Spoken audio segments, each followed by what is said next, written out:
Bismillahirrahmanirrahim. Assalamualaikum warahmatullahi wabarakatuh. Alhamdulillah, nahmaduhu wa nasta'inuhu wa nastaghfiruh wa na'udzu billah min syururi anfusina wa sayyiati a'malina. May yahdihillahu fala mudhillalah wa may yudlil fala hadiyalah. Asyhadu an la ilaha illallah wahdahu la syarikalah wa asyhadu anna Muhammadan abduhu wa rasuluhu la nabiyya ba'dah. Allahumma salli wa sallim wa barik ala hadan nabiyil karim wa ala alihi wa sahbihi ajma'in, amma ba'd. Teman-teman sekalian, para pemuda yang dimuliakan Allah Subhanahu wa taala, dan mudah-mudahan nanti di akhirat kita semuanya digolongkan di dalam golongan Ashabul Kahfi, para pemuda yang bersatu hati untuk taat kepada Allah Subhanahu wa taala. Walaupun mungkin kalau mereka banyak berdiam diri di dalam gua, maka kita berdiam diri dalam masjid-masjid Allah guna bertalabul ilmi, menuntut ilmu, belajar untuk bisa menjadi lebih taat kepada Allah Subhanahu wa taala. Semua kita sedang belajar, dan dalam proses belajar itu wajar kalau kita kadang melakukan kesalahan. Asal ada niat untuk memperbaikinya, maka Allah Subhanahu wa taala Maha Pemaaf lagi Maha Pengampun. Teman-teman sekalian, malam ini kita akan belajar satu hal tentang akhlak yang penting sekali. Bahkan saking istimewanya akhlak yang akan kita pelajari pada malam ini, Allah Subhanahu wa taala menjanjikan banyak sekali kebaikan-kebaikan bagi pemilik akhlak yang mulia ini. Malam ini kita akan belajar memiliki akhlak sifat penyayang. Memiliki sifat penyayang. Dan untuk itu kita awali dulu dengan sama-sama bertilawah. Salah satu ayat tentang penyayang itu ada di dalam surat At-Taubah. Coba buka surat At-Taubah ayat 128. Surat At-Taubah ayat 128.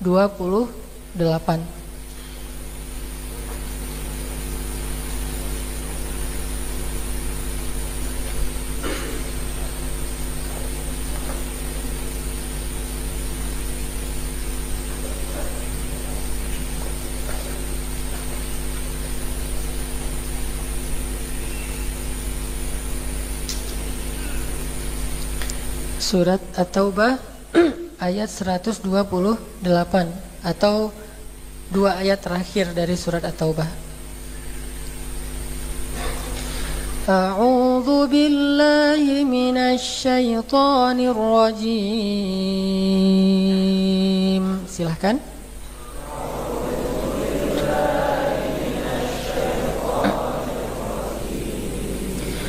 Laqad ja'akum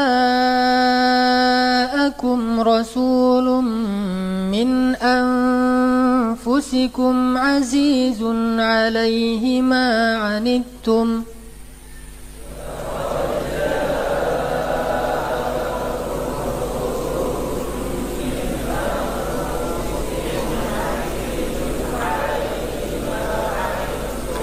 azizun 'alaihi ma 'anittum harisun 'alaikum bil mu'minina raufur rahim.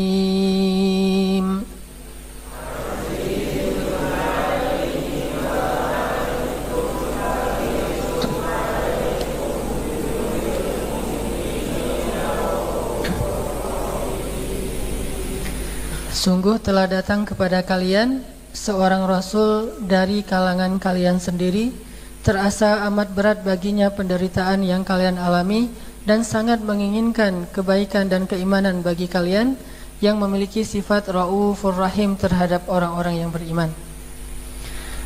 Di dalam ayat ini Allah Subhanahu wa taala menyebutkan sifat penyayang dengan dua istilah.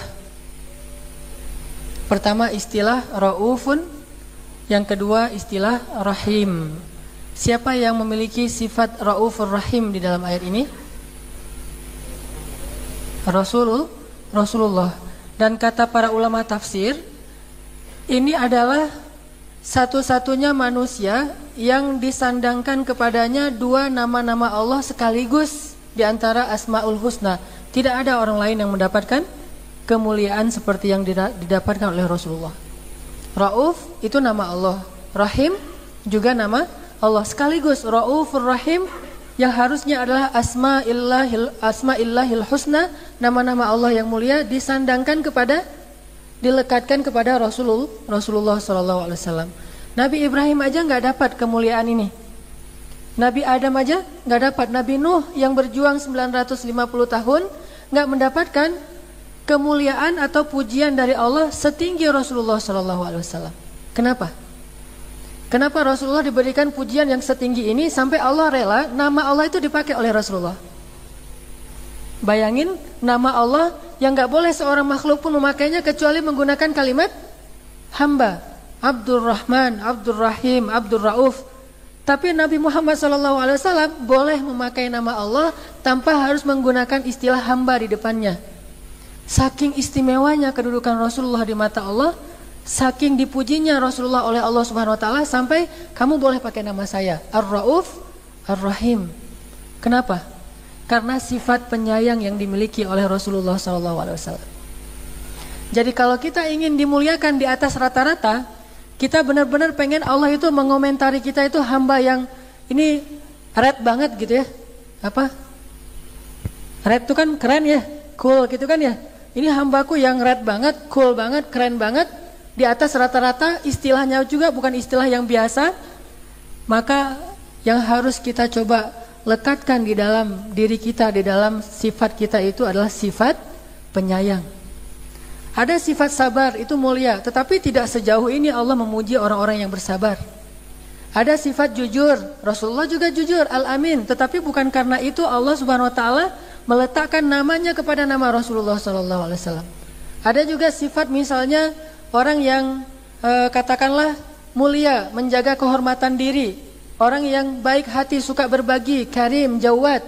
Tetapi tidak ada yang lebih tinggi daripada akhlak sifat penyayang. Sehingga ketika Rasulullah SAW digambarkan oleh Allah dengan sifat penyayang, Allah nggak tanggung-tanggung langsung pakai Asmaul Husna untuk menggambarkan sifat penyayangnya Rasulullah SAW. Ini menunjukkan sifat penyayang ini adalah sifat yang paling istimewa yang harusnya dimiliki oleh seorang mukmin, Raufun Rahimun. Maka kita pada malam ini akan belajar tentang gimana memiliki sifat penyayang. Mudah-mudahan dengan memiliki sifat ini dalam kehidupan kita, Islam yang kita bangga-banggakan, Islam yang kita sering jadikan slogan-slogan yang menjadi sesuatu yang sangat keren menurut kita, itu bisa dirasakan dampak positifnya oleh orang-orang yang ada di sekitar kita. Kita rajin ngaji. Setelah selesai ngaji kita belajar menjadi orang yang lebih penyayang daripada sebelum kita ngaji. Insya Allah dengan demikian orang akan melihat bahwa ternyata pengajian itu baik, banyak manfaatnya. Apalagi sekarang dengan banyak bermunculan hal-hal yang sangat luar biasa negatif, termasuk yang dibidik itu anak-anak muda, yang sekarang banyak orang yang hilang entah kemana nggak jelas gitu kan ya. Sehingga kita ada banyak orang tua yang kadang khawatir anaknya pulang malam ngaji di mana segala macam. Mudah-mudahan dengan kita belajar sifat penyayang di masjid, pulang dari sini orang tua kita menjadi tenang untuk melepaskan anaknya, membiarkan anaknya belajar terus belajar Islam dan menggali agama ini supaya menjadi orang yang rahmatan lil alamin. Teman-teman sekalian, kita masuk dalam poin pertama tentang sifat penyayang. Poin pertama itu definisi dulu tentang Rauf dan Rahim. Apa bedanya Raufun dengan Rahimun? Kata para ulama, kedua-dua ini disebut dengan sifat penyayang dan gak bisa dipisahkan. Seorang yang penyayang itu harus Rauf dan Rahim sekaligus. Apa bedanya Rauf dan Rahim? Rauf dari kata Ra'fah. Arti Ra'fah itu selalu ingin menghilangkan kesusahan dari orang lain. Itu Ra'fah. Selalu ingin menghilangkan kesusahan dari orang lain. Gak tega ngelihat orang lain susah.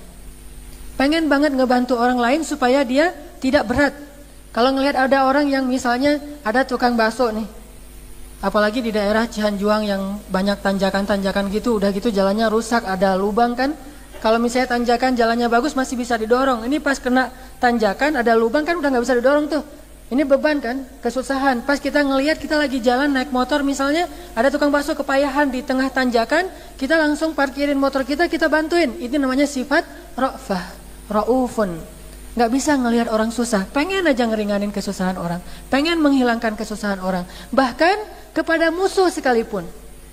Siapa tahu dengan musuh yang kesusahan itu lalu kita yang jadi rauf, kita yang menolong dia, meringankan kesusahan dia, ya bisa jadi musuh yang dulunya membenci kita suatu saat akan menjadi sahabat yang membela kita, kan gitu ayatnya. Bisa jadi yang dulunya memusuhi kalian suatu saat justru akan menjadi pembela setia kalian dengan sifat rauf, tanpa banyak berbicara.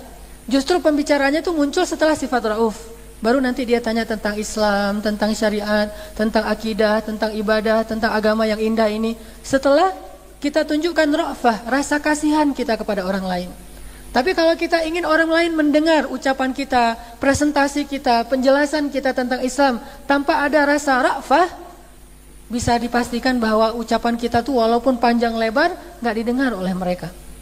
Rasulullah SAW itu luar biasa berdakwah itu dengan simpatik, dan salah satu cara membangun simpatik ra'fah, membangun rasa penyayang, kasihan kepada orang lain, bahkan kepada orang yang memusuhi beliau.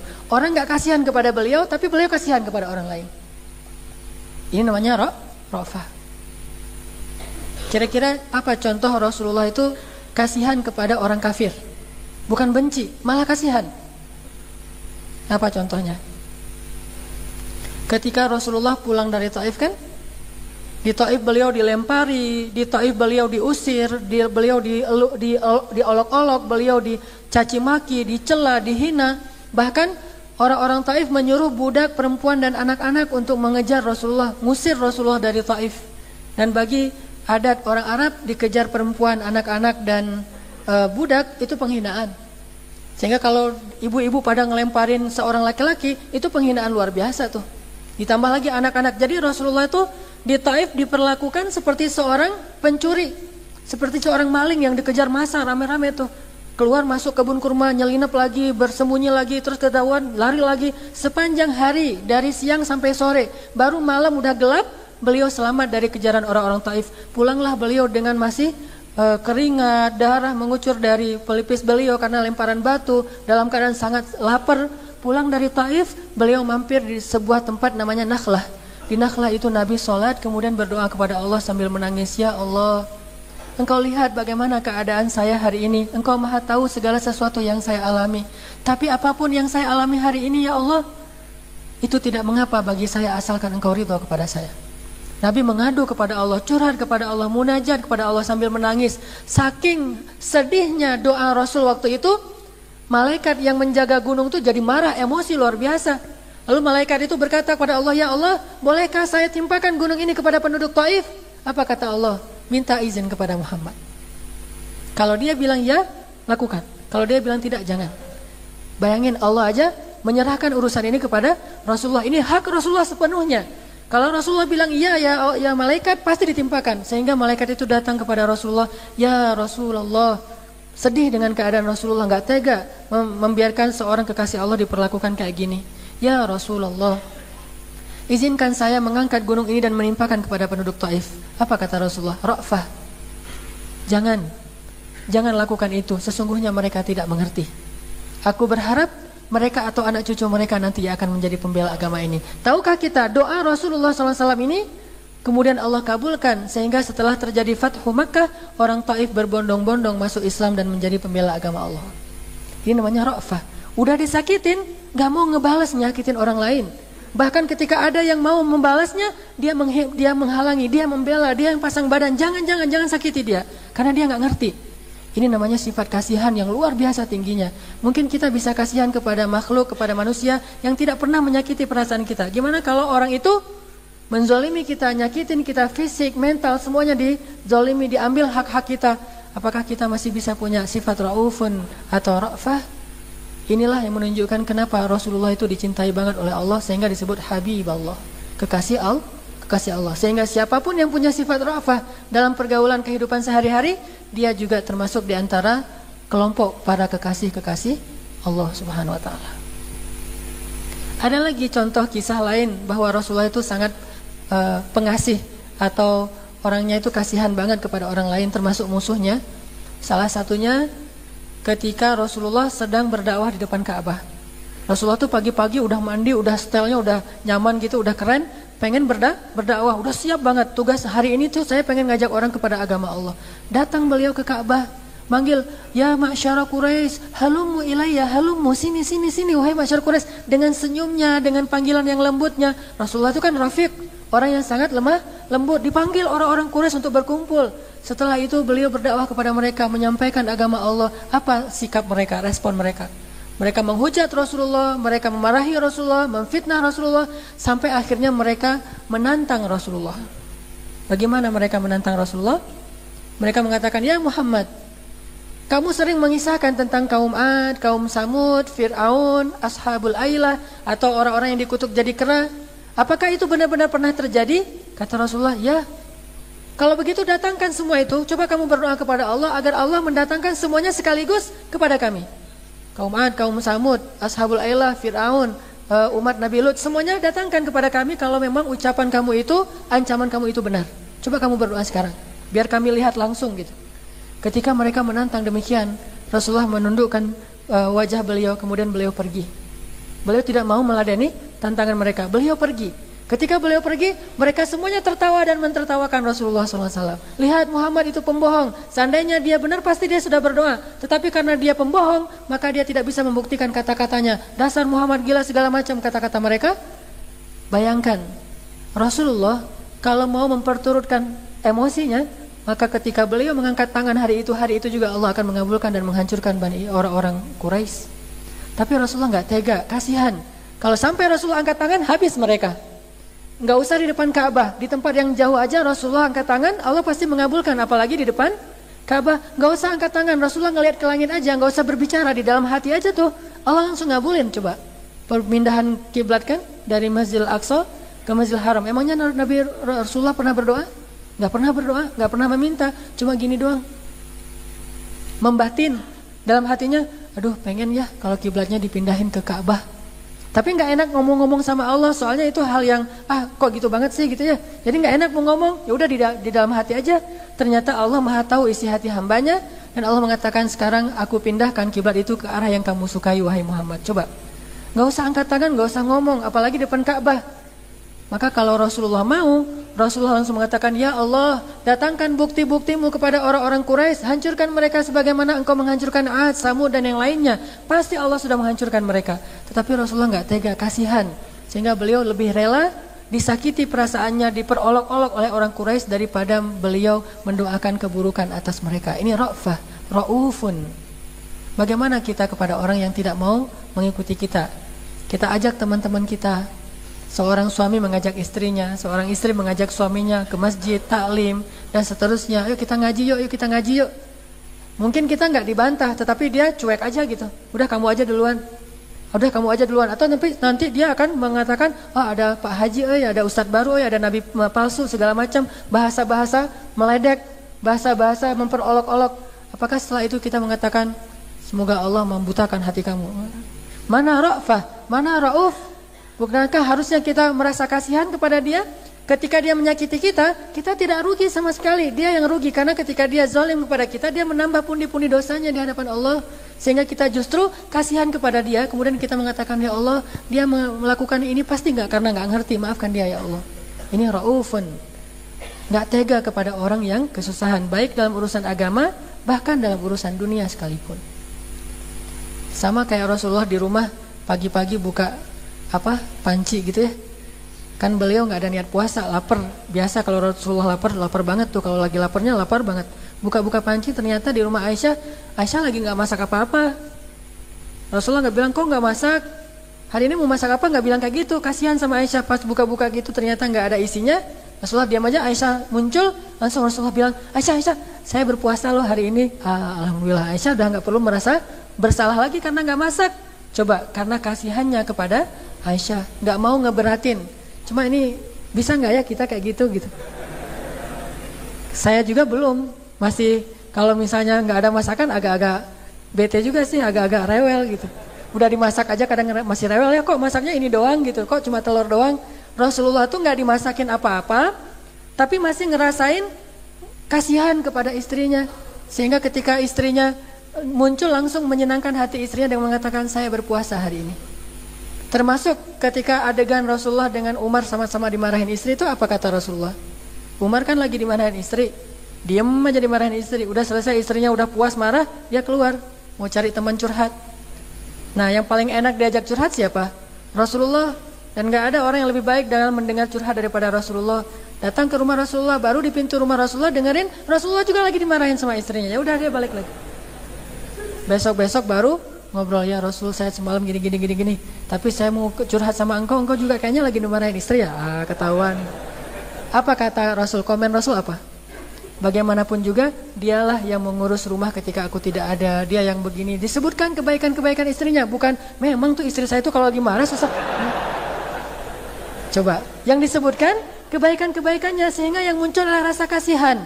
Kalau yang kita ingat yang jelek-jeleknya, yang muncul rasa sebelnya, ilfilnya. Tapi kalau yang kita ingat kebaikan-kebaikannya, jasa-jasanya, pengorbanannya, jadi mulai muncul rasa ra'fah, rasa kasihan kepada orang-orang yang ada di sekitar kita. Maka kata para ulama, salah satu cara untuk memunculkan rasa ra'fah itu adalah, rasa kasihan itu adalah ingat kebaikan. Kalau tidak kebaikan kepada kita, kebaikan dia secara manusiawi, bahwa dia itu seorang makhluk, dia itu butuh, dia berhak juga mendapatkan kebaikan-kebaikan, dia juga berhak ditolong segala macam. Intinya rasa kasihan inilah yang disebut dengan penyayang, ra'fah, ra'ufun, ingin meringankan beban orang lain.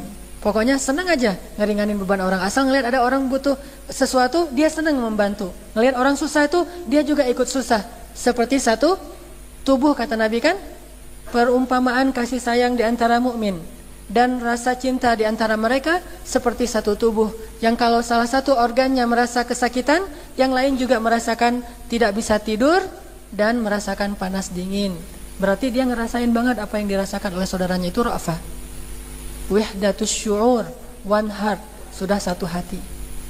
Nah, sekarang apakah kita merasakan hal itu? Kalau kita belum bisa meringankan dengan fisik langsung materi, minimal kita ngerasain aja kesusahan yang diderita oleh saudara kita, kita ngerasain. Baik saudara kita yang kesusahan dalam urusan dunia, apalagi yang urusan agama, seperti saudara kita di Palestina, di Suriah, di Irak, di Yaman, di Rohingya, itu urusan agama. Atau yang di Indonesia, mereka kesusahan dalam urusan dunia, semua juga dalam kesusahan. Apakah kita ngerasa hati kita ini menjadi sedih karena mendengar berita-berita tentang saudara kita? Ketika kita ngelihat foto seorang anak kecil yang tidur di samping gambar ibunya karena dia sudah tidak punya ibu lagi dan dia kangen kepada ibunya. Di hari peringatan hari ibu, orang lain datang kepada ibunya memberi kado, memberi bunga, sementara anak ini tidak tahu, bahkan harus datang ke kuburan ibunya karena tidak tahu kuburannya di mana, sehingga dia menggambar ibunya seolah-olah itu ibunya karena pasti nggak mirip dengan gambaran seorang anak kecil. Dia tidur, dia tulis mama, dia berharap dia dirangkul oleh ibunya. Tidakkah kita merasa kasihan kepada anak seperti ini? Apakah hati kita terlalu keras untuk tidak peduli dengan nasib saudara kita yang sedang dizalimi di seluruh dunia? Mana ra'fah, mana ra'ufun. Sehingga dengan ra'fah yang kita miliki itu, kita punya energi, punya semangat untuk melakukan sesuatu yang bermanfaat buat mereka. Kita mau bergerak, kita mau melakukan sesuatu untuk meringankan beban mereka. Seperti yang kemarin saya share foto teman-teman kita di Tasik yang belajar menghafal Al-Quran tapi tidurnya di lantai kedinginan, apalagi sekarang musim hujan.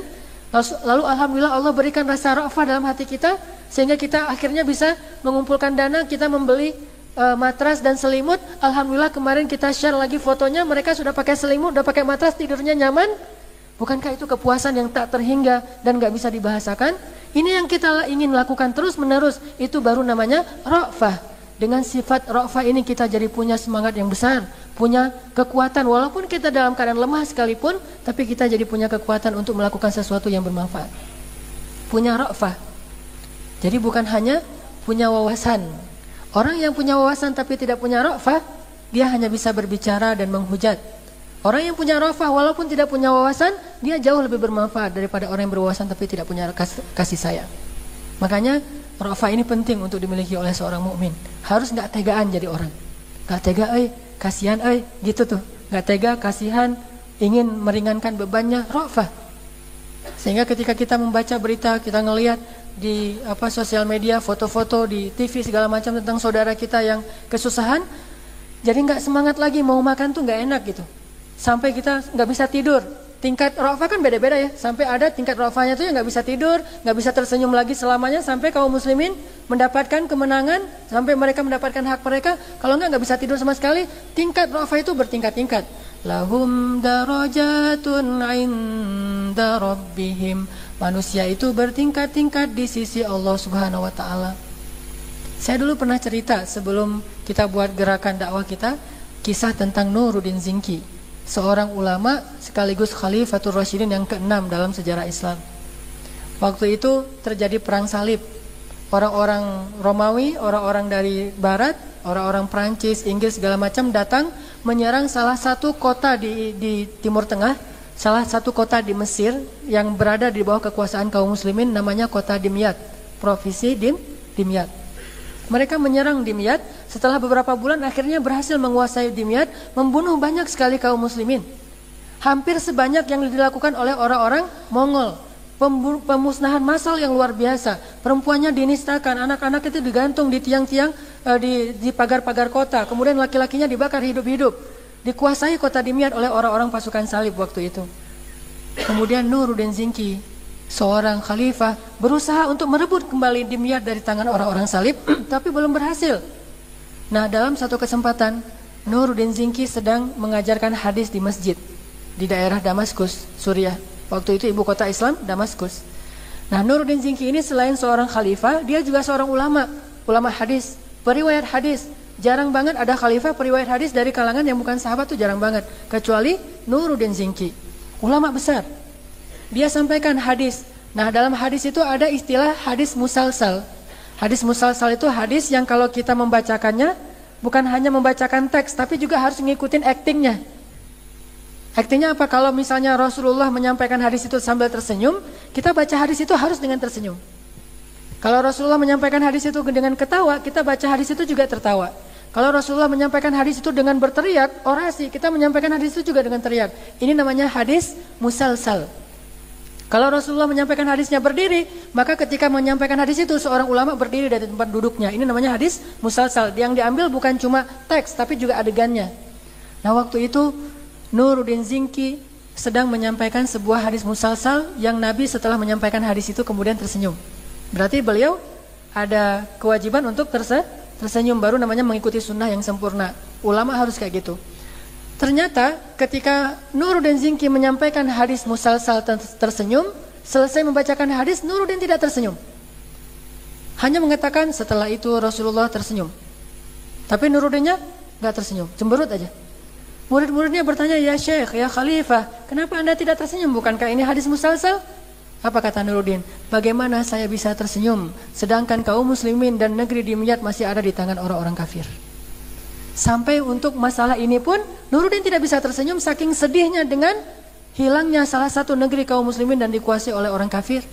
Sehingga beliau susah sekali untuk tersenyum. Sampai suatu malam beliau bermimpi. Dalam mimpinya itu beliau bertemu dengan Rasulullah dan Rasulullah mengatakan Dimyat telah kembali ke tangan kaum muslimin dengan kekuasaan yang waktu itu diserahkan kepada Salahuddin Al-Ayyubi. Intinya bahwa orang yang punya sifat ra'fah gak akan pernah bisa membiarkan orang lain itu terzalimi. Jangankan orang muslim, bahkan orang kafir aja terzalimi dia gak tega, gak mau dia nyakitin seorang kafir pun, apalagi sesama muslim. Ini namanya ra'ufun, ingin meringankan beban atau kesulitan orang lain. Kalau rahim itu ingin memberikan kebaikan kepada orang lain. Kalau rauf ingin meringankan atau menghilangkan kesusahan orang lain. Kalau rahim ingin memberikan kebaikan kepada orang lain, ingin membahagiakan orang lain. Jadi kalau kita ketemu seseorang itu, sifat penyayang itu adalah kalau orang itu kesusahan kita nggak tega. Kalau orang itu biasa-biasa aja, bukan lagi kesusahan, kita pengen ngebahagiain dia. Apa ya yang bisa saya lakukan untuk membahagiakan dia? Itu rahim banget tuh. Kepada sesama muslim apalagi, kepada teman apalagi, kepada keluarga apalagi. Kita selalu berpikir, ini gimana ngebahagiain pasangan saya, ini gimana ngebahagiain anak-anak saya. Selalu berpikir cara ngebahagiain orang lain tuh kayak gimana, terus berpikir. Oh ya, ini mohon dipindahkan mobil pertama D1580RM, mohon dipindahkan segera karena yang punya rumah harus keluar segera. 1580RM. Yang kedua 1349D. 1349 apa ini? Terus ini juga 1349 ADR Terus satu lagi Avanza Metallic 1810 WX. Mohon segera dipindahkan karena yang punya rumah butuh keluar. Saya ulangi, 1580 RM, 1349 ADR dan 18110 WX. Teman-teman sekalian, sifat rahim ingin membahagiakan orang lain dan tidak tega menyusahkan orang lain. Sehingga dia lebih rela biar saya aja yang susah, yang penting jangan orang lain. Atau kalau misalnya dia punya sesuatu yang membahagiakan, dia ingin berbagi dengan orang lain. Bukankah itu maksud dari ayat wa amma bi ni'mati rabbika fahadits? Bukan justru pamer, bukan justru bangga-banggaan diri, bukan justru menjadi orang yang lupa diri, bukan bersenang-senang sendirian. Justru dia kalau misalnya ada kebaikan sedikit aja, pengen bagi sama orang lain. Itu namanya rahim, penyayang banget. Kayak misalnya hadis kalau kita masak yang enak di rumah, masak daging gitu, maka perbanyaklah kuahnya agar kita bisa berbagi dengan tetangga. Memang ini nggak harus sama dengan kasus di zaman kita. Kalau sekarang dikasih kuah doang malah orangnya marah ya. Banyakin kuahnya, terus kuahnya dikasih ke tetangga. Bu, ini saya mah kan ikut sunnah gitu ya. Oh iya makasih, pas sampai di rumah dibuka cuma kuah doang. Bahkan nangkanya juga nggak ada, kuah bener tuh. Udah gitu encer lagi karena kan disuruh banyakin kuah, bumbunya sedikit, encer. Itu bakalan orangnya marah. Makanya kasusnya nggak harus sama. Kalau kita baca hadis lihat substansinya, tidak harus melihat kasus yang sama persis. Kalau di zaman sekarang mungkin katakanlah misalnya kita di rumah sama pembantu bawa pulang pizza gitu. Atau bawa pulang durian, makanan-makanan yang enak lah. Yang pembantu kita tuh jarang makan yang kayak gitu-gitu saking mahalnya. Nah kita mungkin berpikir ini kan kalau dibagi sayang, anak-anak juga pada senang. Misalnya pizza gitu atau apa yang enak-enak, anak-anak pada senang nih. Pasti mereka pengennya satu orang tuh ada berapa potong tuh dapatnya. Nah, di situ kita belajar rahimun. Memang nggak akan membuat pembantu kita lapar kalau kita nggak ngasih. Kalau dia sampai lapar itu namanya rauf. Kalau sekarang kan nggak dalam rangka lapar, cuma pengen dia juga ngerasain loh ini makanan enak. Ada durian, dia juga pengen ngerasain durian montong kan mahal. Kalau durian biasa yang di jalan-jalan mungkin kita gampang baginya. Durian montong yang satu butirnya mungkin 150.000 atau 200.000 yang gede, yang bagus gitu, yang manis, yang pokoknya kayak mentega gitu ya. Pas sampai di rumah kita buka, wah bagus banget nih duriannya, warnanya tuh kuning pekat gitu. Nah pas kita ini pembantu lewat kan dia pasti nyium kan harum durian, dia ngelewat aja pura-pura mau ke dapur padahal dia aduh ada durian. Coba gimana, rahim nggak kita sama dia? Nah tingkat rahimnya juga berbeda-beda. Ada yang rahimnya diambil dari bagian yang paling ujung dari durian itu yang kecil, taruh di kayak mangkok gitu. Nih Bi coba aja nih untuk coba rasainnya aja, nggak harus kenyang. Ada yang kayak gitu rahimnya. Ada yang rahimnya diambil yang agak gede tapi pantas gitu dikasih. Ada yang sama rata, berapa yang kita makan begitu yang kita berikan kepada pembantu. Ini tingkat rahimun yang berbeda-beda. Yang parah itu kalau nggak ngasih sama sekali. Jelas-jelas serumah tuh harum tapi nggak ngasih. Alasannya pas pagi, maaf ya Bi habis gitu. Ngomong lagi tuh, udah nggak ngasih ngomong. Terus kulitnya nggak dibuang langsung, ditaruh lagi di tong sampah. Bibinya pagi-pagi ngeliat udah ada kulit durian. Ini orang yang tidak punya sifat rahimun. Makanya yang namanya penyayang itu raufun rahim. Dia itu orang yang tidak tega ngelihat orang lain susah dan selalu ingin ngebahagiain hati orang lain. Inilah namanya penyayang. Rasulullah SAW seorang yang sangat penyayang. Ini poin pertama, definisi raufun rahimun. Poin yang kedua, tentang sifat penyayang. Kata para ulama, sifat penyayang ini adalah ciri orang yang memiliki hati yang lembut. Orang kalau hatinya keras itu berarti banyak dosa atau nggak dapat hidayah. Kalau orang mau ngelihat orang yang hatinya lembut, raqiqul qalb. Raqiqul qalb itu hatinya lembut sehingga kalau dia baca Al-Quran dia bisa menangis. Kalau dia sholat dia khusyuk. Nah salah satu ciri orang yang hatinya lembut, raufun rahim, penyayang banget. Seperti Abu Bakar As-Siddiq. Bahkan kata Aisyah radhiyallahu anha, Abu Bakar itu orangnya raqiqul qalb, lembut banget hatinya. Saking lembutnya Abu Bakar rela untuk kesusahan dan habis seluruh hartanya demi membebaskan budak-budak yang kesusahan di Mekah. Jatuh miskin, gak tega ngelihat Bilal disiksa terus. Akhirnya dia tanya, jual saja Bilal kepada saya. Kata Umayyah, berapa kamu mau beli? Kata Abu Bakar, berapa kamu mau jual? Coba, bukan disebutkan harganya terus nego-menego, enggak. Berapa kamu mau jual? Disebutkan oleh Umayyah bin Khalaf sekian uqiyah emas yang kalau dalam bahasa sekarang mungkin sekitar 700 juta. Harganya 700 juta coba. Disebutkan berapa ukiah emas 700 juta, dan kalau dikonversikan ke rupiah 700 juta kata Umayyah bin Khalaf. Ya udah nanti malam saya kirim. Enggak ada 700 juta kemahalan atau kamu belinya berapa? Enggak. Kenapa? Karena ingin menghargai Bilal. Ini bukan soal angka, soal penghargaan. Bilal kan dengar, wah saya ditawar, kan kata-kata Bilal kan. Enggak enak banget saya ditawar.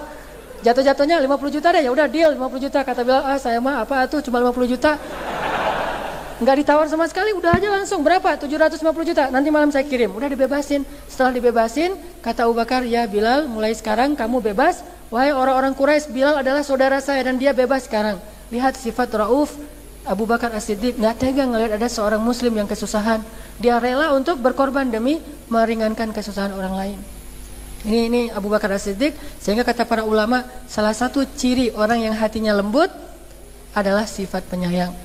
Mulai dari kasih sayang kepada keluarga, naik lagi kepada tetangga, naik lagi kepada sahabat, naik lagi kepada orang yang sesama muslim, naik lagi kepada yang bukan muslim, naik lagi kepada musuh, naik lagi kepada makhluk Allah yang lain selain manusia.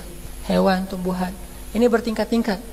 Makin jauh berarti makin besar kasih sayangnya. Makin besar kasih sayangnya berarti makin lembut hatinya. Dan makin lembut hatinya, kata Nabi, sesungguhnya Allah tidak melihat kepada penampilan kalian. Allah tidak melihat kepada perbuatan kalian.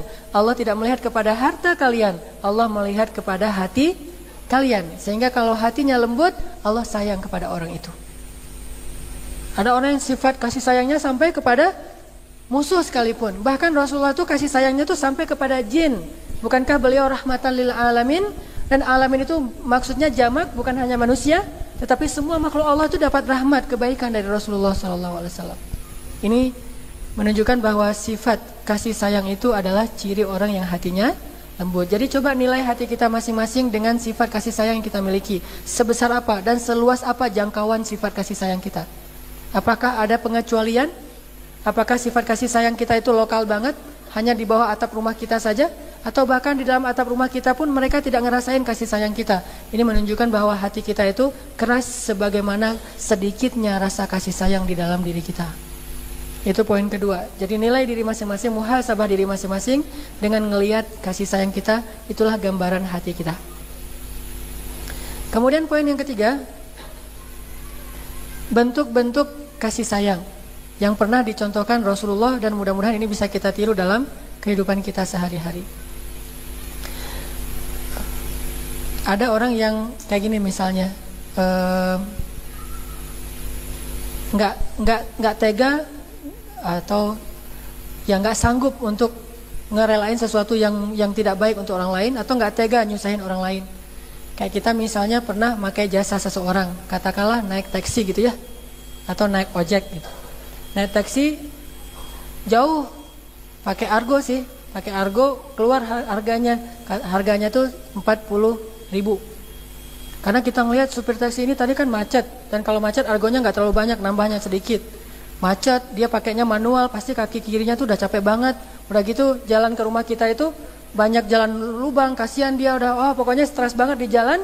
Argonya cuma 40.000. Karena kita orangnya raufun, sangat nggak tegaan, sangat gampang kasihan. Akhirnya kita kasih bukan 40.000, Pak, nih ambil aja semuanya. Berapa? Misalnya 60.000 atau 100.000 atau berapa, yang membuat dia tersenyum dan bahagia. Itu orang rauf banget. Dari situ kita bisa tahu tingkat rauf kita setinggi apa. Apakah 41.000? Pak, ini ambil aja semuanya, nggak usah dikembalikan. Kembaliannya cuma 500, 40.500. Ada recehan 500 dikasih gitu. Atau kita kasih 50.000 digenapin aja, udah 50.000 nggak usah dikembalikan. Itu aja dia udah bahagia banget. Karena catatan argonya dia masih ada bonus 10.000. Kita kasih lebih dari itu. Tukang juga gitu. Alhamdulillah tukang kalau kerja di rumah saya itu senang. Kenapa? Tetangga kalau saya panggil ke rumah itu senang banget. Kenapa? Karena nggak ada patokan harganya. Yang lihat muka dia aja. Kalau muka dia melas banget, ya udah kasihnya banyak gitu. Nggak tega ngelihat wajahnya. Kalau misalnya pas paling-paling di rumah cuma benerin atap, lagi ada yang gocor atau benerin listrik atau apa. Yang kerjanya itu kalau dihitung jamnya cuma sejam maksimal. Sementara seorang tukang itu kalau kerja seharian dibayar 80.000 rata-rata kan ya, 80.000 itu seharian. Ini sejam kira-kira bagi seharian itu berarti sekitar 8 jam, berarti 80.000 bagi 8, cuma sejam doang 10.000 kan ya. kasih aja 20.000. Tapi nggak tega ngasih 20.000. Soalnya kalau saya merasa dikasih 20.000, apaan nih 20.000? Akhirnya dikasih lah 50.000, kadang-kadang 100.000. Keenakan dia tuh, senang gitu. Namanya sifat rafah, nggak tega, nggak nyaman kalau kita nggak bisa ngasih sesuatu yang membahagiakan orang lain. Itu juga berlaku kepada keluarga kita, kepada teman kita, siapapun lah. Naik angkot, naik beca, ngelihat kan orangnya sampai keringetan, ngedorong kita, apalagi banyak tanjakan-tanjakan gitu, banyak polisi tidur, udah gitu macet lagi, dia luar biasa, orangnya kurus lagi, kecil, kan becak itu harus tinggi, orangnya tuh kakinya harus panjang, soalnya tinggi tempat duduknya, gak tega banget, akhirnya kita kasih yang banyak. Ini namanya sifat ra'fah, ra'ufun. Harusnya kita sebagai muslim, apalagi kalau jidat kita udah hitam, apalagi kita pakai slogan atau simbol-simbol Islam, itu bebannya lebih besar loh. Pakai jubah, pakai sorban, pakai peci, pakai sarung, pakai batik, pakai koko. Yang perempuan udah pasti itu pakai jilbab. Maka karena kita udah menggunakan semua syariat dan simbol Islam, kita harus menunjukkan sifat ra'ufun lebih besar daripada orang yang nggak pakai simbol itu. Kenapa? Di situ ada pesan dakwah. Biar orang tahu bahwa Islam itu benar-benar rahmatan lil alamin. Jangan sampai gara-gara justru kita yang pakai jilbab ini makin pelit, makin tegaan, yang jelek siapa? Semua ibu-ibu yang dipanggil Bu Haji, jelek semua. Kalau Bu Haji mah pasti gitu kan ya. Kita juga yang bapak-bapak udah pakai peci haji, tapi perhitungan banget. Ini kan cuma kerjanya kayak gini, udah gitu judes lah gitu. Ini ngejelekin dan mencoreng semua kaum muslimin. Makanya saya pernah bilang kan, kenapa di belakang mobil saya nggak ada tulisan la ilaha illallah, biar bisa ngebut. Kalau ada la ilaha illallah susah mau ngebut, ntar la ilaha illallah ngebut. Itu mah gue ya. Insyaallah nanti kita lanjutin setelah sholat isya. Bismillahirrahmanirrahim.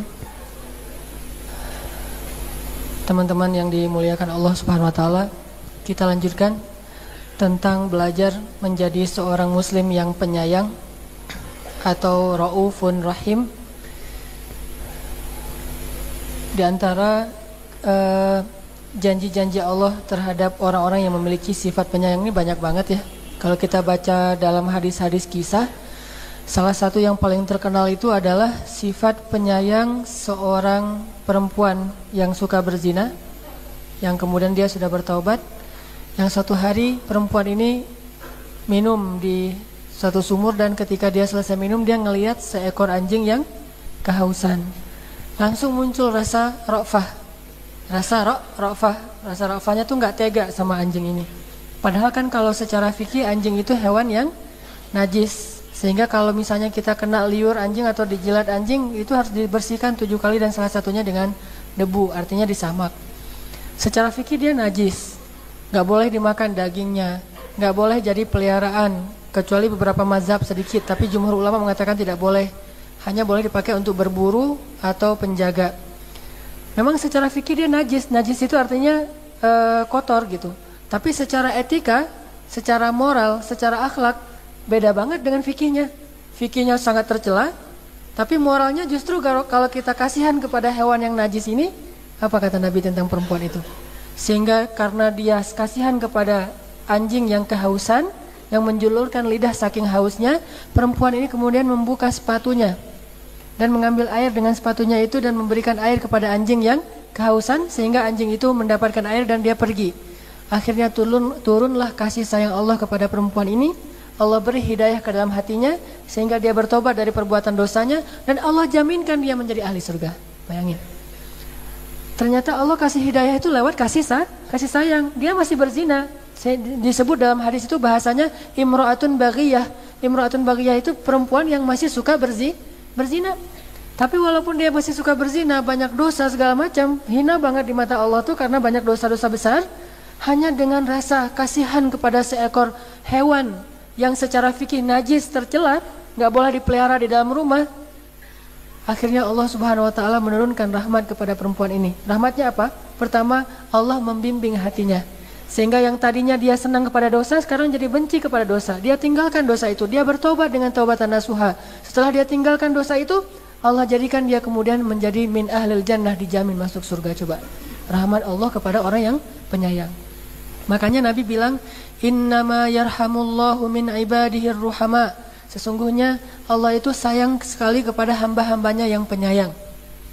Allah itu sayang banget kepada hamba-hambanya yang penyayang. Jadi kalau misalnya kita pengen ditambahkan hidayah oleh Allah, pengen berubah menjadi lebih baik, pengen hijrah sejauh mungkin dari dosa-dosa, miliki sifat penyayang. Sekali kita kasihan kepada seorang makhluk, atau kepada satu makhluk yang bahkan najis sekalipun secara fikih, kali itu juga Allah menurunkan rahmatnya ke dalam hati kita. Rahmat hati itu adalah hikmah, hidayah, iman. Kemudian Allah jaminkan untuk kita surga yang luar biasa. Ini kisah perempuan. Atau ada kisah lagi tentang Umar bin Khattab, di mana ketika Umar bin Khattab sudah meninggal dunia karena dibunuh, diracun, kan pisaunya itu beracun. Jadi dia nggak meninggal karena ditusuk aja, tapi pisaunya dikasih racun. Nah, setelah Umar bin Khattab meninggal dunia, seorang sahabat yang soleh, yang mulia, yang banyak ilmunya, namanya Abdullah ibnu Abbas bermimpi ketemu Umar. Nah, kata Nabi, mimpinya orang soleh itu benar, sehingga bisa jadi dalil mimpinya orang soleh. Nah, standar orang soleh itu ulama yang dikenal kesolehannya. Nah, kalau Ibnu Abbas sudah terkenal banget kesolehannya, bahkan diakui oleh Rasulullah tentang kesolehan Ibnu Abbas. Nah, Ibnu Abbas bermimpi ketemu dengan Umar bin Khattab. Di dalam mimpinya itu dia melihat penampilan Umar yang sudah berubah sekali, sudah jauh lebih rapi, pakaiannya kayak habis disetrika, pakaiannya itu wangi, pakaiannya itu bersih putih, wajahnya berseri-seri kayak ada air wudhu, kemudian janggutnya rapi. Wah, luar biasa, seger banget penampilan Umar. Akhirnya Abdullah bertanya kepada Umar, "Ya Amirul Mukminin, gimana keadaanmu setelah wafat? Bagaimana keadaanmu di akhirat?" Kata Umar bin Khattab, "Beginilah keadaan saya, nikmat. Segala puji bagi Allah. Kalau bukan karena rahmat Allah, celakalah saya wahai Abdullah," kata Umar. Walaupun kamu punya banyak amal, kalau bukan rahmat Allah, saya sudah celaka. Terus Abdullah bertanya, "Gimana cara ngedapatin rahmat Allah? Apakah dengan cara syahid di jalan Allah seperti yang engkau dapatkan?" Kata Umar, "Bukan dengan itu." "Apakah dengan ibadah-ibadah malammu yang begitu khusyuk?" Kata Umar, "Bukan dengan itu." "Apakah karena engkau seorang sahabat Nabi?" Bukan karena itu. "Apakah karena engkau seorang imam yang adil, pemimpin yang adil?" Bukan juga karena itu. "Terus kenapa Allah menurunkan rahmat kepadamu ya Amirul Mukminin? Dengan amal apa?" Umar berkata di dalam mimpi itu, "Suatu hari saya pernah berjalan. Di tengah jalan saya ngelihat seekor burung yang terlilit tali kakinya sehingga dia tidak bisa terbang. Lalu saya menjadi kasihan kepada burung itu. Saya bukakan lilitan tali atau benang di kaki burung itu, kemudian saya bebaskan sehingga burung itu bisa terbang. Itulah yang membuat Allah menurunkan rahmatnya kepada saya, mengampuni semua dosa-dosa saya, dan sekarang saya mendapatkan kenikmatan di dalam kubur." Lihat, masalah burung aja, karena dia kasihan kepada makhluk seperti ini, Allah kasihan kepada dia. Kalau anjing saja Allah bisa menurunkan rahmatnya kepada kita lewat seekor anjing yang najis, lalu bagaimana orang yang kasihan kepada makhluk yang bernama manusia, kepada makhluk yang bernama ibu, kepada makhluk yang bernama ayah, kepada makhluk yang bernama istri, kepada makhluk yang bernama suami, yang bernama anak, yang bernama guru, yang bernama teman? Bukankah itu jauh lebih layak daripada seekor anjing yang secara fikih dia najis? Maka tidak akan mungkin sia-sia sifat kasihan kita kepada manusia. Gak mungkin sia-sia. Sehingga teman-teman, kalau misalnya ngelihat ada seseorang yang sangat butuh pertolongan, siapapun itu, bahkan orang tua kita apalagi, harus ada rasa kasihan. Kasihan ibu saya, kalau harus membereskan kamar saya, kita beresin sendiri. Kalau kita memberesin kamar kita karena kasihan kepada ibu kita, atau mungkin kita punya pembantu yang gak akan ngerepotin orang tua kita, tapi kita tetap punya kasihan. Bukan karena dia udah dibayar terus kita bisa semena-mena. "Ah, kasihan kalau pembantu harus ngurus kamar saya, udah saya urus sendiri." Itu aja bisa nurunin rahmat Allah loh. Masalah sepele kan? Cuma ngeberesin kamar gara-gara kasihan kepada pembantu. Cuma kita nyuci piring yang kita makan sendiri nih. Kasihan kalau pembantu harus nyuci piring saya malam-malam lagi. Mungkin kita pulangnya jam 10 malam, pembantu kemudian harus nyuci piring kita malam-malam sebelum dia tidur. Kasihan, akhirnya kita cuci piring kita sendiri. Tapi bukan karena kita emang orangnya terbiasa kayak gitu atau nggak senang aja ngelihat kotor. Nggak, lebih dari itu, kasihan kepada seseorang itu menurunkan rahmat Allah yang luar biasa kepada kita. Lihat Islam, jangan remehkan. Misqala dzarratin khairan, itu akan memberatkan timbangan kita di akhirat. Bahkan menurunkan rahmat Allah. Innama yarhamullahu min ibadihir ruhama. Allah sayang banget kepada hambanya yang penyayang. Raufun, kasihan. Kasihan kepada ayah kita yang udah menafkahi kita, apalagi yang mungkin merantau kuliah di Bandung sementara aslinya bukan dari Bandung misalnya. Jauh, orang tua kita membiayai kita untuk bisa datang ke sini jauh-jauh, dia habis-habisan, kalau perlu dia berhutang demi bisa selalu mencukupkan hak kita, nafkah bagi kita. Lalu muncul rasa ra'fah. Dia ra'fah kepada kita, kita ra'fah kepada dia. Dia ra'fah nggak tega kalau anaknya di perantauan itu kelaparan, sehingga sebelum tanggal muda dia udah ngirim jajan atau belanja buat kita. Kita juga ra'fah, kasihan kalau ayah selalu harus menafkahi saya. Akhirnya saya pengen belajar yang serius supaya nilai saya bagus dan menyenangkan hati orang tua saya. Ini semuanya ra'ufun. Jangan berpikir ini nggak ada hubungannya dengan agama. Seluruh hidup kita itu adalah agama. Ad-din manhajul hayah. Hidup itu adalah agama itu adalah sistem kehidupan. Sehingga semua tentang kehidupan kita itu ada hubungannya dengan agama.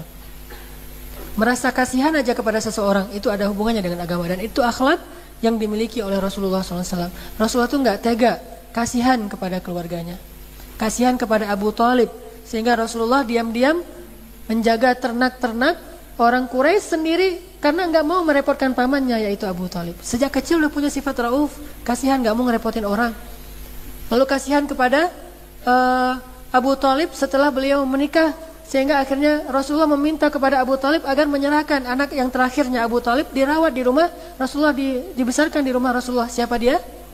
Ali bin Abi Thalib. Sifat kasihan yang luar biasa. Begitu juga Khadijah kepada Rasulullah, kasihan banget. Rasulullah setiap hari susah payah, nggak pernah Khadijah mengeluh ini suami nggak pernah ngasih saya nafkah. Malah dengan sifat kasihan itu dia berkorban dan membela agama Allah dan berkorban dan berjuang bersama Rasulullah SAW.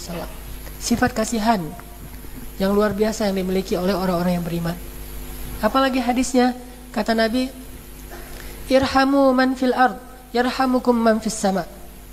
Sayangilah yang di bumi, maka kalian disayangi yang di langit. Sayangilah yang di bumi, maka kalian disayangi yang di langit. Kalau kita selalu pengen ngebahagiain orang di bumi, Allah tuh setiap saat mikirin gimana ngebahagiain kita. Kan enak ya, kita cuma mikirin gimana ngebahagiain orang, belum ngebahagiain beneran tuh. Baru mikirin pengen ngebahagiain setiap orang, terutama orang-orang yang berada dalam tanggungan kita nih.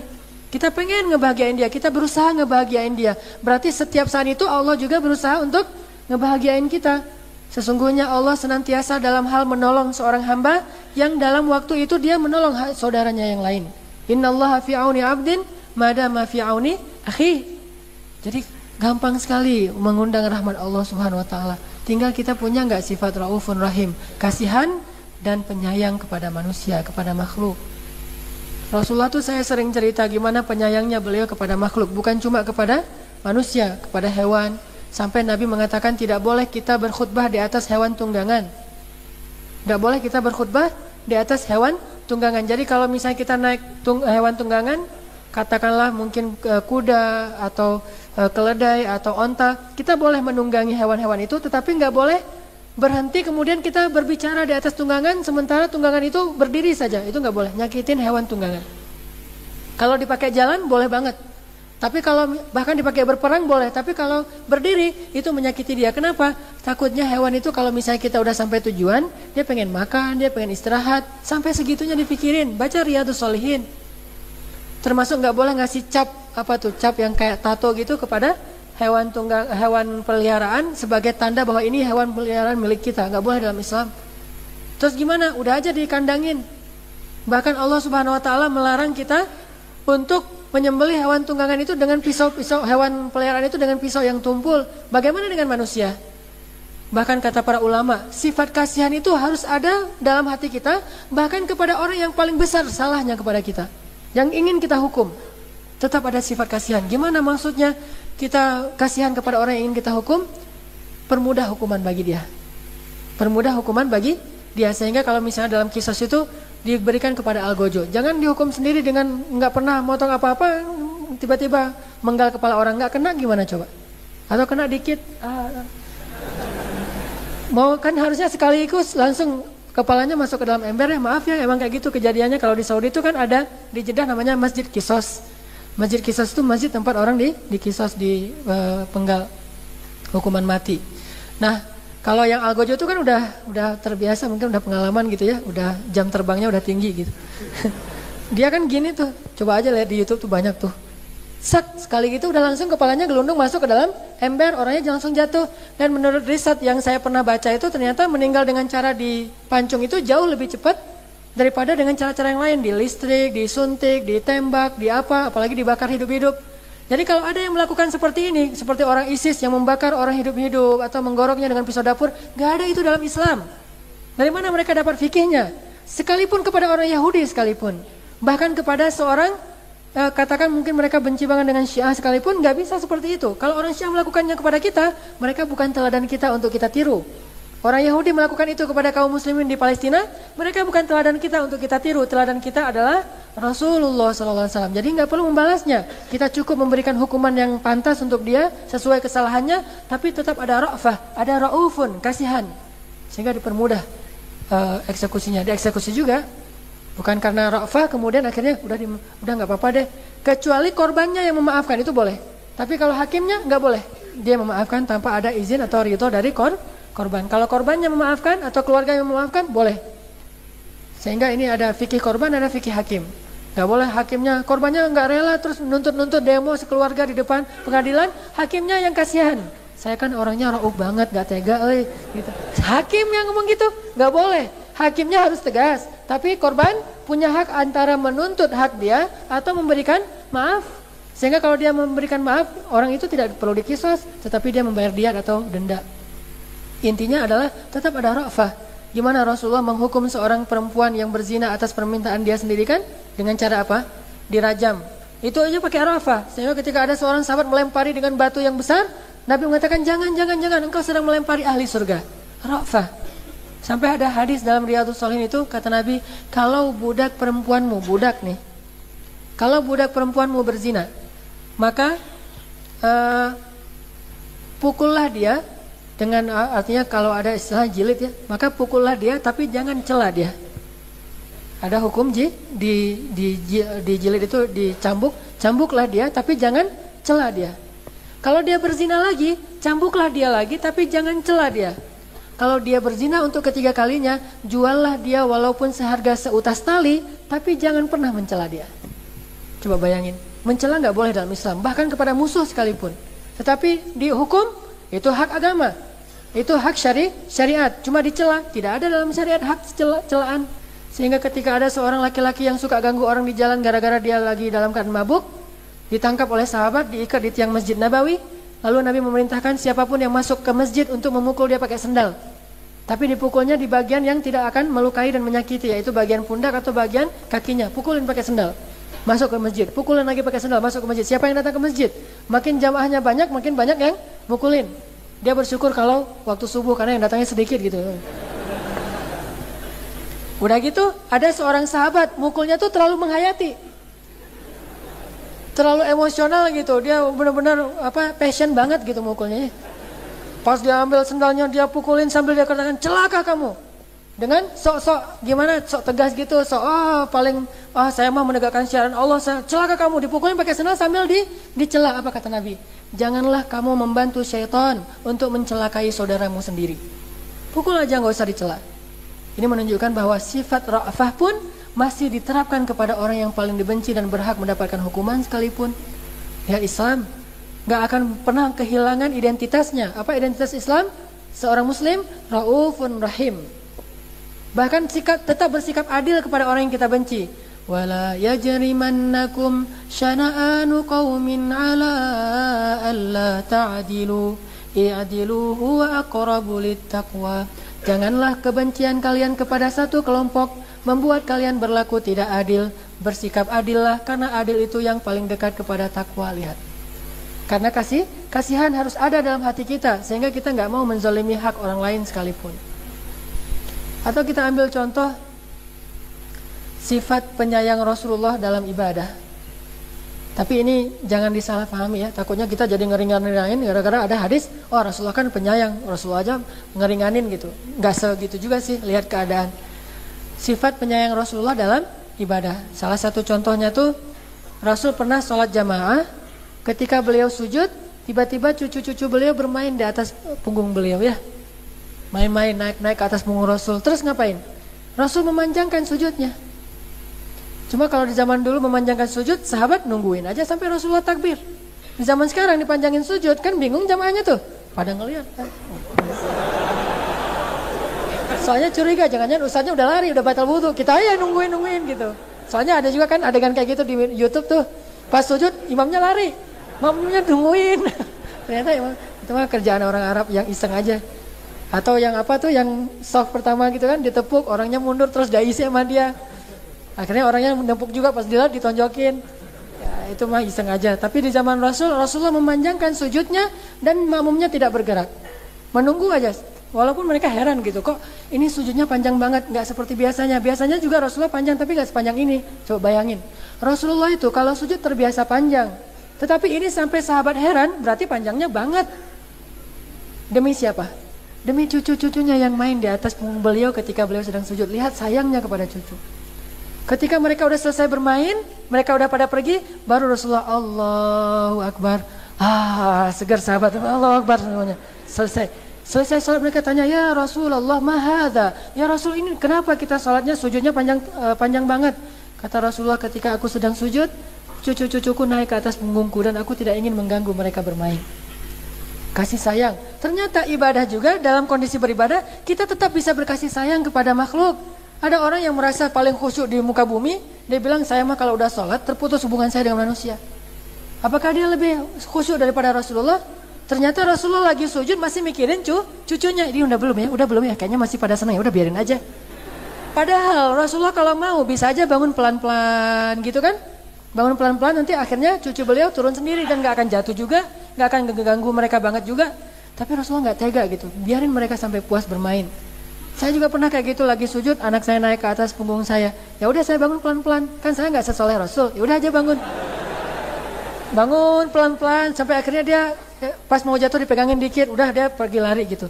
Ternyata Rasulullah nggak gitu, masih lebih lama daripada yang saya lakukan. Beliau biarin aja sampai mereka puas. Dan ini bisa juga diterapkan bukan hanya dalam urusan kepada cucu kita atau kepada anak kita. Intinya dalam beribadah pun ada kasih sayang kepada orang lain.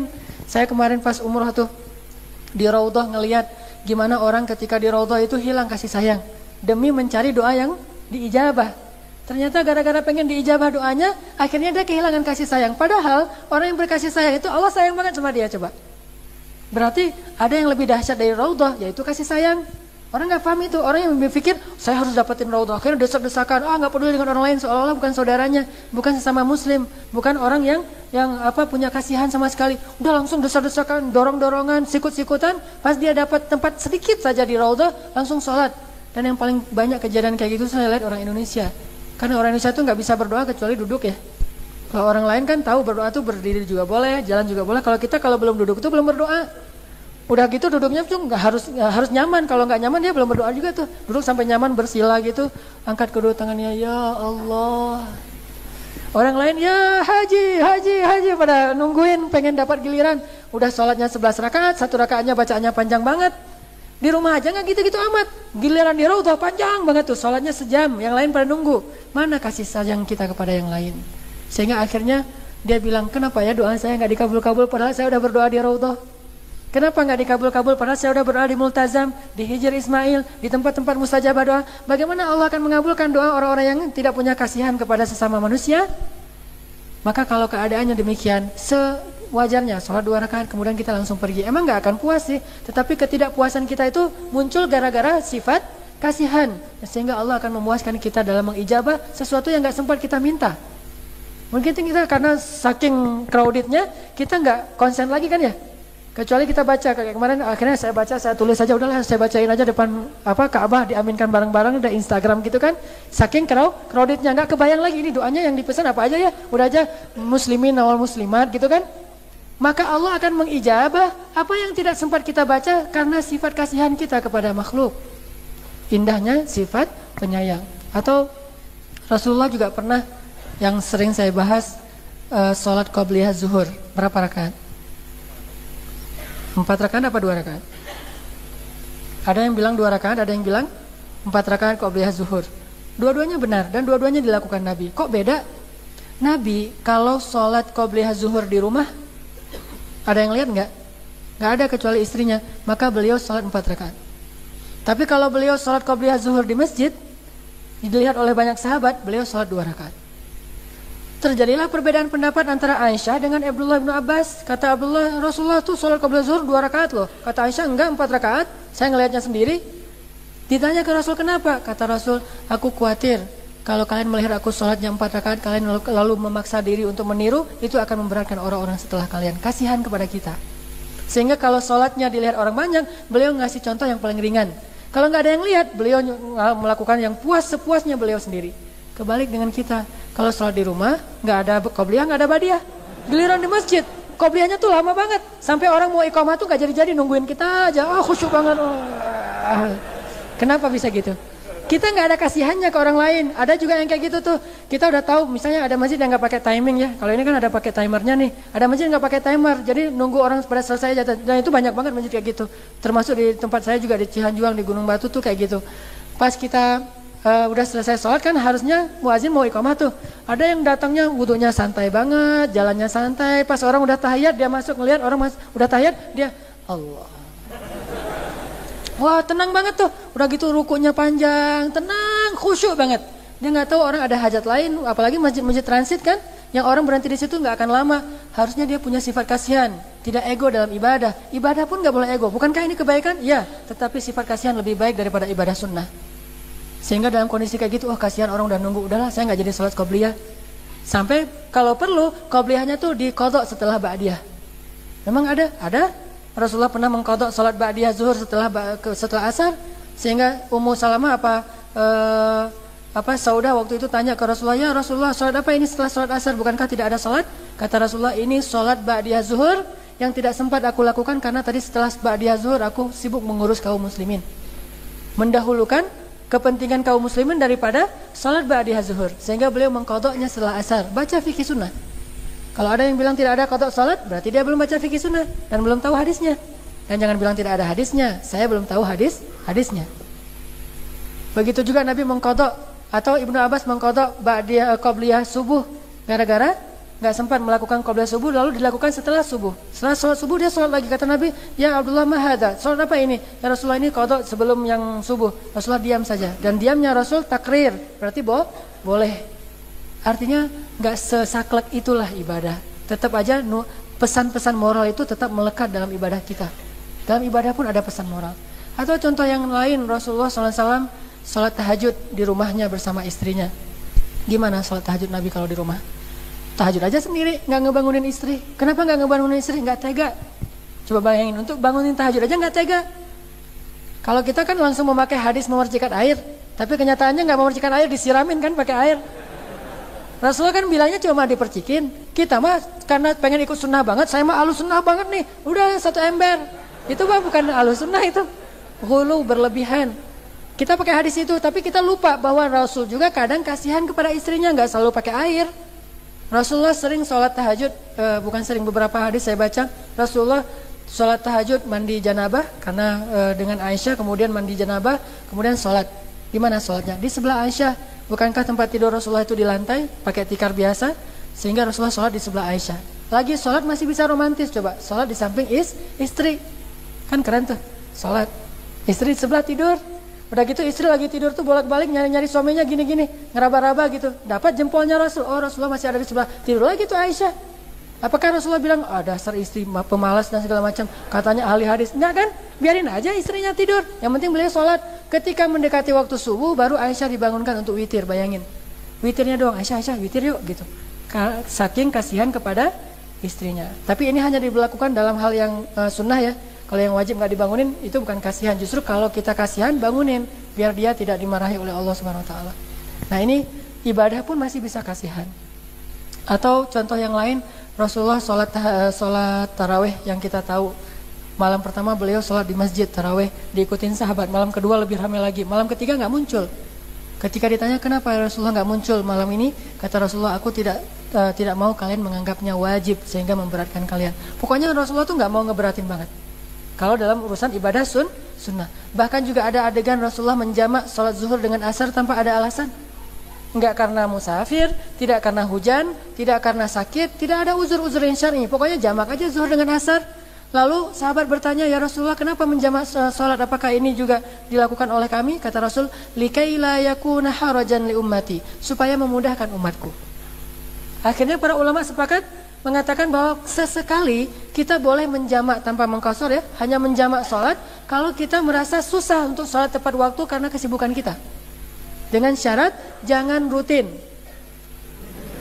Senin jama, Selasa jama, Rabu jama. Kenapa jama? Akan likai layakuna harajan li ummati. Rasul melakukan itu hadisnya cuma satu sih. Cuma walaupun satu kan cukup sebagai dalil hukum. Nah semua ulama sepakat boleh, nggak ada ikhtilaf di situ. Kalau ada yang bilang tidak boleh, itu berarti tidak paham pendapat ulama. Semua ulama sepakat itu boleh. Yang berbeda pendapat cuma mana yang lebih baik, menjamak atau normal. Itu beda pendapat. Ada yang bilang normal aja udah walaupun sibuk. Ada yang bilang lebih baik dijamak supaya tetap khusyuk. Ini berbeda pendapat. Tapi bolehnya menjamak, semua sepakat boleh. Kayak kita misalnya pas acara pernikahan gitu. Yang belum nikah nanti bisa direncanain. Jadi nggak usah khawatir dandan dari pagi jam 9 akad, kemudian nanti lanjut ke zuhur. Kan zuhur tuh lagi banyak-banyaknya tamu kan ya. Terutama jam makan siang kan tamu datangnya rame banget tuh. Ya udah aja kita nyambut tamu, nggak usah sebentar ya saya sholat dulu. Soleh banget ya.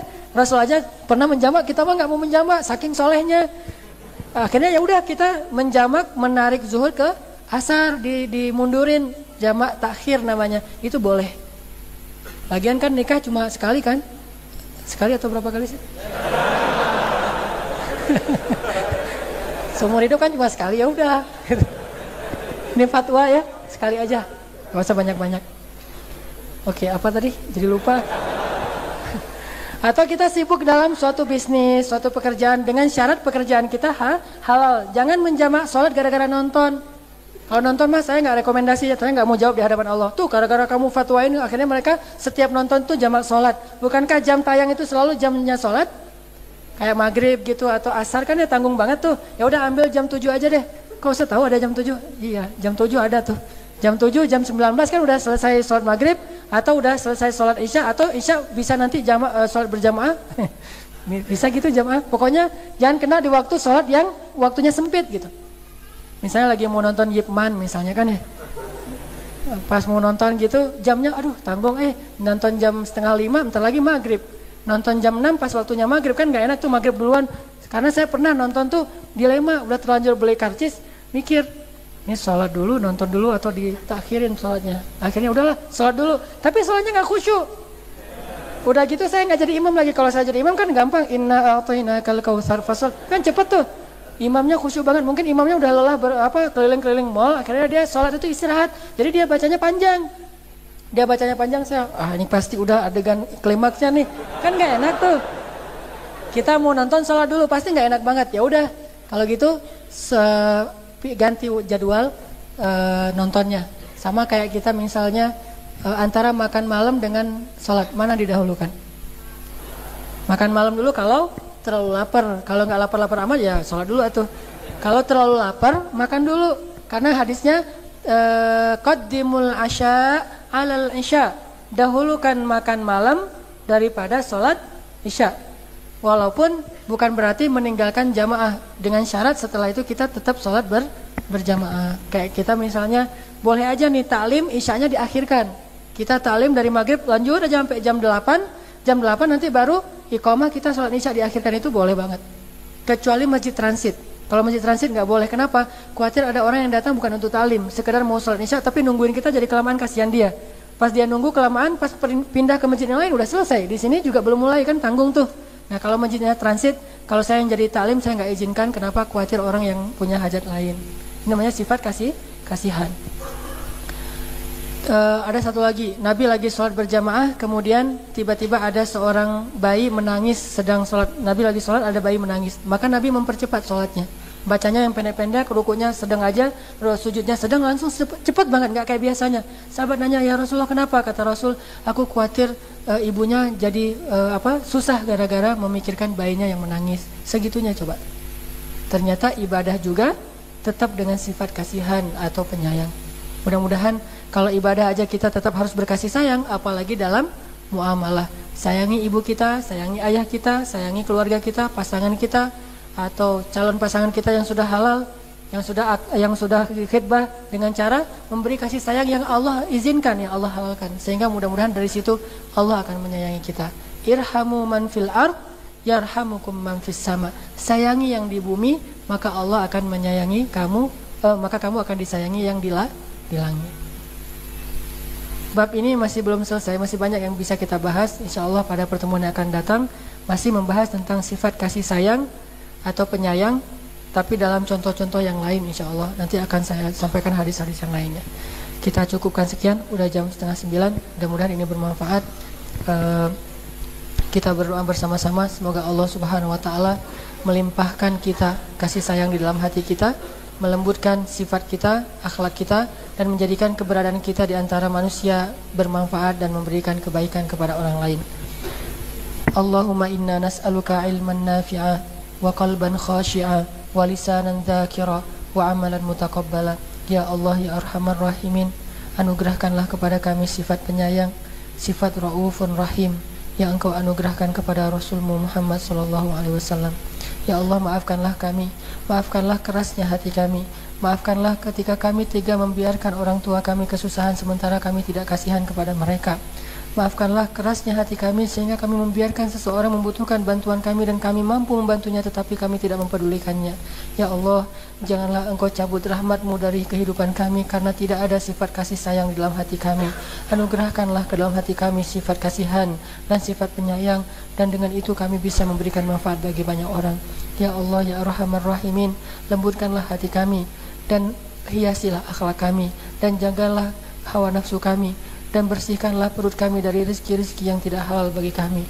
Ya Allah, jagalah kemuliaan dan kehormatan kami. Ya Allah, ya Allah, jagalah pemuda-pemuda kami dari hal-hal yang tidak Engkau ridhoi. Ya Allah, jagalah hubungan antara laki-laki dan perempuan di antara pemuda-pemuda kaum muslimin, sehingga dengan penjagaan itu Engkau menjaga hati mereka, Engkau menjaga pikiran mereka, Engkau menjaga iman mereka. Ya Arhamar Rahimin.